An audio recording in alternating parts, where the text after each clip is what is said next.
Hapit na matapos ang pag-andam sa usa ka bahin sa Mandaue City Central School isip isolation o quarantine facility sa mga pasyente nga nagka-COVID-19 kaganiha, gi-inspeksyon sa mga opisyalis sa syudad ang maong lugar. Si Nico Serino, adunay report. Personal nga gisusi ni Mayor Jonas Cortez ang gym sa Mandaue City Central School.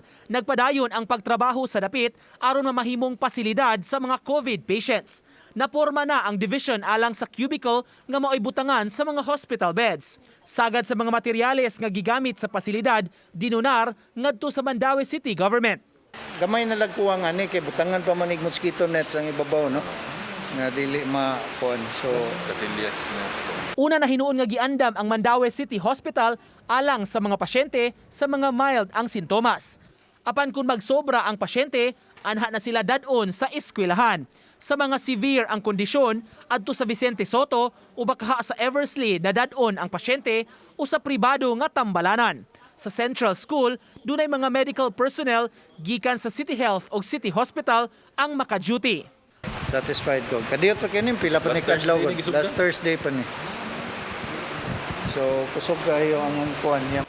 Dunay 28 bed capacity kining giugmad nga quarantine facility dinhi sa Dakbayan sa Mandaue. Gisiguro sa kagamhanan nga hamugaway kining maong pasilidad alang unya sa mga pasyente.